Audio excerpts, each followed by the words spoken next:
Welcome to the College Football Bros, the podcast ranking Big 12 quarterbacks.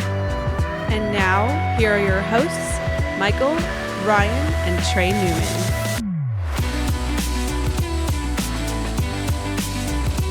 Welcome to the College Bros podcast. I am Michael Newman, and I'm joined by the brother taking it to the max. Okay, yeah, that's me, Ryan Newman. And by the other brother, who's very purdy. Thank you. Yes, a compliment. I like it. That's me, Trey Newman. You're very welcome. All right, in this episode, we are going to rank the projected starting quarterbacks in the Big 12. Yesterday's episode, we covered the ACC, and Trevor Lawrence was a pretty clear number one there. This episode, not as clear. So we've got Sam Ehlinger, Brock Purdy, maybe even Spencer Rattler. You're going to have to tune in. You're going to have to wait to find out. How's that for a tease? Okay, let's start, though, unfortunately, with number 10. Yeah, good old number 10. Miles Kendrick, probably, for Kansas. Seems to be a battle between him and the senior Thomas McVitie. We kind of thought McVitie might be the guy going into last year, but Stanley ended up taking control of that job and did okay, I guess, whatever. Yeah. McVitie threw one pass last year, and it was intercepted. So yeah, it was a trick play too. So really not great. Not a great look. Kendrick didn't play at all last year, but did appear in some games the year before that. And there are a couple other guys that they have. There's a freshman they brought in from just down the street from me, actually, here in LA, Jalen Daniels. But he's probably going to need some time. Daniels? Jaden Daniels? Jalen. Oh. I was wishful thinking. Close. Be like, oh, transfer? What? Yeah. No, yeah. So it just seems like Kendrick's going to be the guy, but it doesn't really matter. I mean, this is probably the easiest choice, maybe, of the entire rankings. I think so. Yeah, he was. The bright side is he was the 14th ranked dual threat quarterback coming out of high school. That was a long time ago, but there's some talent there. Yeah, but I kind of agree with you, Ryan. When you know that Kansas is favored to be in the basement of the Big 12, generally the quarterback isn't. It's rough. Going to kind of put him in that category too in the basement. All right, moving on. That was fun. Yeah, all right, Kansas. Poor Jayhawks. All right, so staying in the state of Kansas to Kansas State, we've got Skylar Thompson. I'm higher on Kansas State than I am Thompson himself. He just doesn't wow defenses with his arm. But I will say, going into this year, to his credit, he returns a lot of his top wideouts, so the camaraderie is there. However, having said that, they need to replace 5 offensive linemen. So, yeah, that's going to be tough. Michael, I noticed you had him 7th. Yeah. What did you like Thompson, or did you just like him more than the next couple guys? Well, first of all, I think the fact that he's 9th on this list shows the depth of the quarterbacks in the Big 12. Yeah, I'll agree with that. He's not bad. No, he's not. Thompson, and that's why I put him 7th. On the ground, he's pretty effective, and as a passer, I thought he was fine. He actually read that according to Pro Football Focus, he was 15th in the country with 27 big time throws. Obviously, a subjective measure, but it was nice to see. And yeah, statistically through the air, fine as well. So he's all right. Yeah, I mean, I'm not putting him in the top 5 or anything, but let him air it out a little bit more. I think you could. Yeah, I wish he was a little more efficient since he didn't throw it all that much. You would think he'd be a little more efficient. And kind of like Trey mentioned, K-State they were a senior laden team last year. I mean, they had a lot of returning production, so I'm not totally surprised that he had a decent year. But this year it could be a little bit more challenging. Five offensive linemen. Oof, that's really tough. Yeah, hopefully his scrambling ability will offset some of that. Yep. Okay, getting to number 8 on our list. I think a lot of people might have this guy higher. It's Max Duggan at TCU. I was actually the lowest on him at 9th. And this is just going to be kind of a theme for me, at least throughout these episodes, that if you played as a freshman, and you played poorly, obviously I'm going to assume you take a step forward, but I'm not going to project a huge, leap. And last year, Duggan was ninth in QBR, last in passer. He showed flashes, obviously, and he contributed a lot in the running game. But still, overall, it was a bad season. And now he loses Jalen Reagor. So I don't know. Like, while I acknowledge that he could take a big jump forward, he was a highly recruited guy. He could make me look stupid, but I'm betting against it.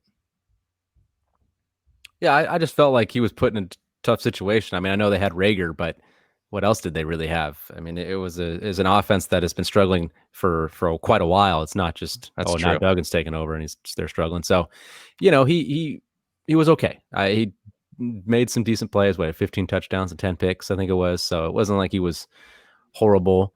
But he does need to take a jump, and I'm expecting that. That's why I put him seventh, because I am expecting a little bit of a jump. But I'm not going to confuse him with being in a top tier on the Big 12 or anything. No, but I will say that he has, of these guys kind of in the bottom half, he has the best chance to really break out. Like, he has much higher upside than the next couple guys that we're going to talk about. I like the next couple guys, but as far as like the potential to break through, Duggan is that guy, especially with his athleticism that he has, being able to run the ball. Yeah, I agree with that. I agree. Yep. All right, moving on here to our number 7th on the list. We got Jared Dagey. This is Dagey's job now, who's still actually only a junior, by the way. Austin Kendall is still there, but Dagey replaced him towards the end of the year, and things got better for West Virginia when he did go in there.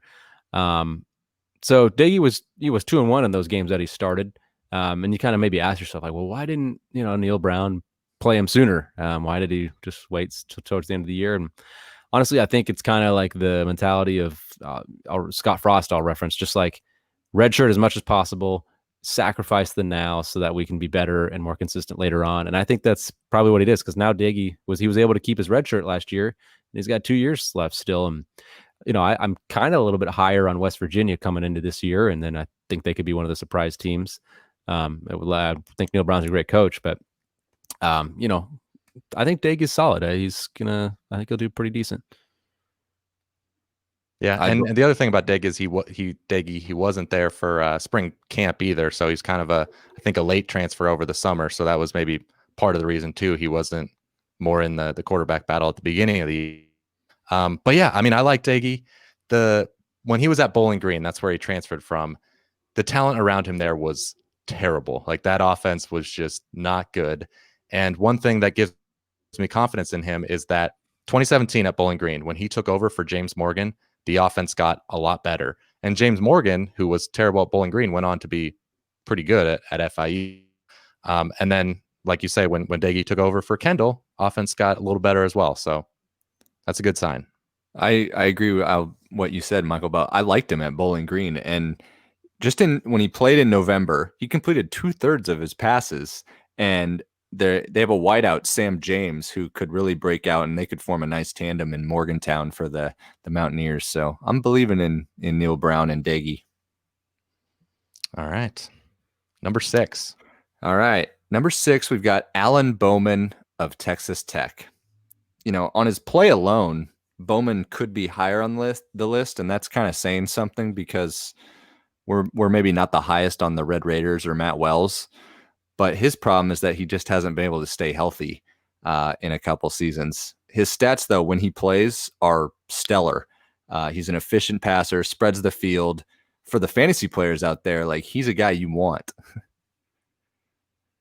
Yeah, no doubt. I mean, that's the only issue. Just can he stay healthy? I mean, I remember a couple years ago when he was a freshman, he was just like tearing it up, and he was big time. We were like, oh, this is the new guy. This is the Texas Tech's new big time QB, and putting up all those numbers. And I mean, it's unfortunate he hasn't been able to stay on the field, but remember, he threw over like 600 yards in one game. It's like, geez Louise. So I like him. I think he's going to be pretty good. I just, kind of like you said, Trey, Matt Wells, that's my temper. That's why I have him at 6th and not higher. I just don't know if he's going to have the coaching that he will need.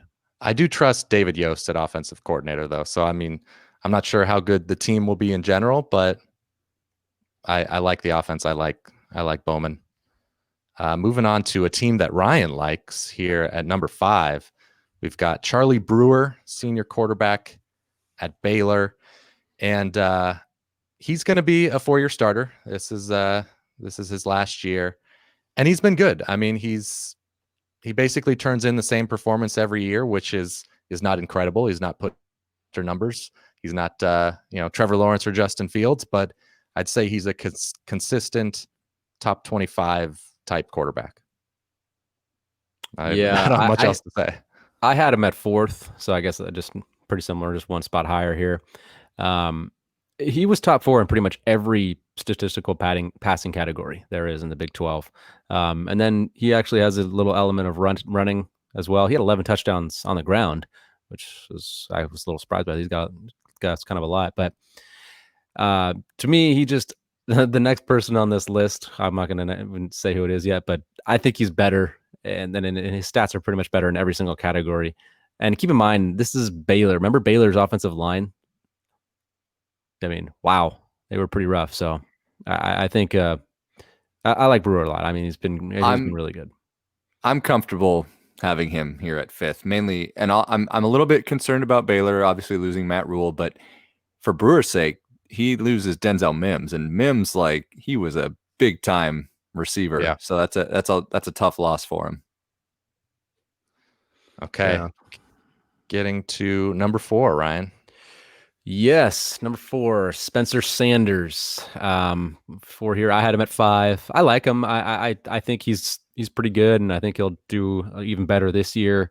But let me just say kind of why I had him behind Brewer a little more, maybe specifically. Turnovers was honestly one of the main reasons. Sanders had 7 more turnovers than Brewer did, and he played 3 less games. So that's a very, very, very big difference right there. So to me, I just think Brewer had a sizable lead as far as the quality of player than Sanders was last year. So I just, I expect Sanders to get better, but I don't expect him to take that huge of a leap. I mean, he does have some good players go around him. He's got Tylan Wallace coming back, who got hurt last year. And Chuba Hubbard's going to have a great running game. So it's going to have, and Dylan Stoner is also coming back, right? So there are the weapons there, but like if you put Brewer in that position, then all of a sudden you think Brewer might even have way better stats than he's had. So I try to think about that, like putting the guys in different shoes, like put Brewer in that position. How would he do it with Chuba Hubbard and Tylan Wallace? I think he would do pretty darn well. Yeah, that's a good point. Last year, for sure, he would have done better than Sanders. But like you said, stands to take a step forward. He was only a redshirt freshman. But yeah, it was concerning that he was up and down. And in Big 12 play, he had 9 touchdown passes, 10 interceptions. Yeah, he was a redshirt freshman. He wasn't a true freshman. Yeah. That's so he needs to get better.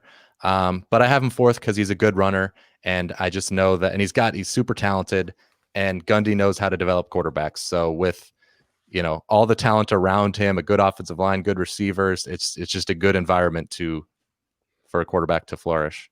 That's it. That's exactly it. We've seen Gundy do so well with the quarterbacks in his system, and Sanders is about as talented as a quarterback that Oklahoma State has ever really had under his regime. So, but I agree. He gave the ball away too much, but you would think he would shore that up a little bit with a year under his belt. Okay, moving to another Spencer. Yeah, and staying within another Spencer in Oklahoma, Spencer Rattler. He's as highly touted as they get, looks athletically gifted, but having him 3rd here is obviously a play solely on Lincoln Riley and that OU system. All indications say he's actually a better passer than Hurts, which isn't maybe saying much. But the one thing Riley and OU hasn't done in their run of success, though, is take an inexperienced quarterback and do well, because they had Baker and Hurts, who had experience prior. So that's where I'm really curious to see how they deal with some of the growing pains. Yeah, and I guess technically Tanner Mordecai is still in the competition, but yeah, Spencer Rattler is obviously the big favorite. But I don't think I really need to say anything else other than 5-star quarterback under Lincoln Riley.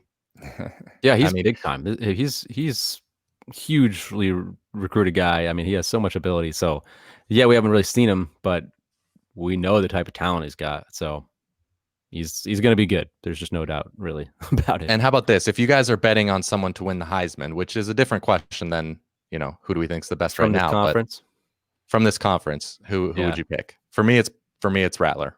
yeah, I'd probably go Yeah. Rattler. He's got the most upside. Yeah. And the team, of course. So Right. yeah. Okay. Who's number 2, Trey? Or no? Oh, me. Oh, that's right. I get to introduce Sam Ellinger. I was like, Trey, what an idiot. He's sitting there. I'm Doesn't just even know we're supposed lazy. to Come on, move man. Wake up. Sorry, guys. We got Sam Ellinger at Texas is number 2. And actually, after our initial vote that we submitted, he was number 1. Revote. And Need a recount. we did a revote because I revoted because I waffled on it so much whether to put, we can just talk about both of them now, Sam Ellinger or Brock Purdy, number 1. And I ended up changing my mind and going with Purdy. And the reason is I just think what he's done at Iowa State is a little more impressive than what Ellinger has done at Texas. Like last year, Iowa State's offensive line was significantly worse than Texas. Purdy was under pressure a lot more than Ellinger, and yet he put up roughly equal stats, half as many sacks. So I just, adjusting for the context, which is tough to do, I like Purdy better. Yeah, I agree. I when you consider the supporting cast, it's just, Texas had some good wide receivers. They had some guys go off to the NFL. Colin Johnson, Devin DuVernay they're good players. Iowa State, not so much. But I like that you bring up the sack number. It's like, how, Sam Ellinger got sacked 34 times. I mean, it's more than double of Purdy. And so Purdy, he's just a better passer. He's more efficient. He's obviously got better pocket presence.